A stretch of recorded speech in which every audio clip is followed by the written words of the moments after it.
Vamos falar hoje de uma obra que mexe com a gente, daquelas que ficam na cabeça por dias. O Pato Selvagem, do gênio Henrik Ibsen. É uma história que pega uma crença que a gente tem como certa e simplesmente vira ela do avesso. A peça já começa jogando essa questão na nossa cara. A gente está tão acostumado a pensar na verdade como algo bom, né? A luz, a cura. Mas aí vem o Ibsen e pergunta: e se para algumas pessoas a verdade for o golpe de misericórdia? Pois é isso que a gente vai investigar aqui.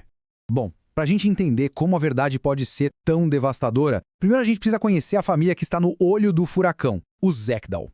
Eles vivem uma vida simples e, olha, parecem felizes. O problema é que essa felicidade toda está construída numa base que é mais frágil que um castelo de cartas. A dinâmica deles é muito interessante. Tem o Hjalmar, o pai, que vive sonhando acordado, sempre falando de uma grande invenção que nunca sai do papel. É um caso clássico de autoengano. Do outro lado, tem a Dina, a mãe. Ela é o pé no chão, a mulher prática que segura as pontas e sustenta todo mundo com o trabalho dela no estúdio de fotografia. E no meio dos dois, a gente tem a filha Edvig, uma adolescente cheia de amor e inocência, especialmente pelo pai. E para fechar o quadro, tem o avô, o velho Ekdahl, um homem que já teve prestígio, mas caiu em desgraça e hoje foge da realidade brincando de caçador no sótão, como se fosse a sua floresta particular. E é nesse sótão, que é tipo o refúgio da família toda, que a gente encontra o grande símbolo da peça, um pato selvagem. Mas não é um pato qualquer. Ele foi ferido, mergulhou para o fundo do lago para morrer, que é o instinto da espécie, mas foi resgatado. E agora ele vive ali, num ambiente totalmente artificial, longe da natureza. Guardem bem essa imagem, porque ela é a chave para entender tudo. Essa harmonia frágil da família, bom, ela está com os dias contados. E a ameaça não vem na forma de um vilão de filme. Não, o perigo chega como um idealista com uma missão muito perigosa. O nome dele é Gregers Werle. O Gregers, ele é o que a gente poderia chamar de um fanático pela verdade. Ele volta para a vida do Hjalmar, seu amigo de infância, com uma certeza absoluta, a de que a felicidade daquela família é uma farsa. E ele se impõe a missão de expor todas as mentiras para que eles possam finalmente ter um casamento verdadeiro, sabe? Baseado na transparência total. Mas por que essa obsessão toda, né? O buraco é mais embaixo. O Gregers desconfia que o grande arquiteto por trás dessa mentira toda é o próprio pai dele. Um comerciante rico e influente. Ele tem quase certeza de que o pai teve um caso com a Gina, a esposa do Hjalmar, antes do casamento, e que a ajuda financeira que ele dá à família não é caridade, é só um jeito de acalmar a própria consciência. E é aqui que a peça vira um debate filosófico dos bons. Porque não é uma luta do bem contra o mal. O que a gente tem é um choque de duas visões de mundo completamente opostas. O conflito todo se resume a essas duas ideias. De um lado, está o Gregers, com a sua exigência da verdade absoluta. Para ele, a vida só tem valor se for 100% transparente.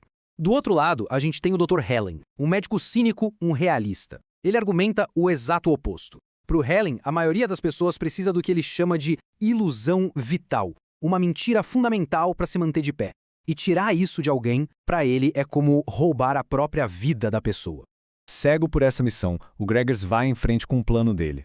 Primeiro, ele só planta a sementinha da dúvida na cabeça do Hjalmar.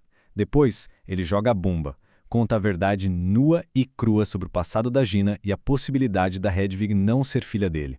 E por fim, quando o mundo da família já está desabando, ele ainda sugere para a menina, para Hedvig, uma solução terrível, fazer um sacrifício para provar o amor dela ao pai. Pegar um ideal abstrato e aplicar na vida de uma criança vulnerável e desesperada, isso nos leva direto ao clímax devastador da história. E tudo acontece naquele espaço tão simbólico, o sótão. A reação do Hjalmar à verdade não é nada bonita. Na verdade, o orgulho dele fica ferido, e ele mergulha numa autopiedade profunda. Ele se enxerga como uma grande vítima da situação, e no meio desse drama todo egoísta, ele rejeita brutalmente a pessoa que mais o ama no mundo, a filha Hedvig. Desesperada para reconquistar o honor do pai, a Hedvig leva a sério aquele conselho fanático do Gregers. Ela acredita que um grande sacrifício pode consertar as coisas. Ela pega uma pistola e vai para o sótão. E então, o silêncio da casa é quebrado. Todo mundo pensa que ela atirou no pato, no bem mais precioso dela, como uma prova de amor. Mas a realidade é infinitamente mais trágica. A Hedvig atirou em si mesma. A tal verdade libertadora do Gregers não libertou ninguém. Ela matou uma criança. Essa tragédia toda força a gente a dar um passo para trás e tentar entender a mensagem do Ibsen. Por que é um pato selvagem? O que tudo isso significa, afinal? O ponto crucial da peça é exatamente esse, a ilusão vital. O Ibsen, usando a voz do Dr. Helling, sugere que as ficções que a gente conta pra gente mesmo não são necessariamente uma fraqueza. Para muita gente como o Zegdahl, elas são um mecanismo de sobrevivência. O Hjalmar precisava da ilusão de ser um gênio incompreendido. O avô precisava da ilusão da floresta no sótão. Eram essas fantasias que tornavam a vida dele suportável.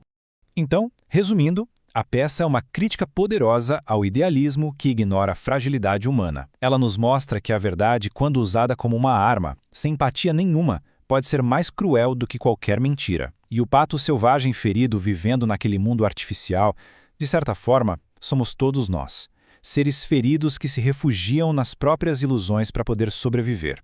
E no fim, o Ibsen não dá uma resposta fácil. Ele não está defendendo a mentira, mas ele nos deixa com uma pergunta muito desconfortável e que continua super atual. Quando a busca por uma verdade absoluta leva à destruição, de quem é a culpa? Do idealista que a impôs ou da estrutura frágil que não conseguiu suportá-la? É uma reflexão que fica com a gente muito tempo depois que a história acaba.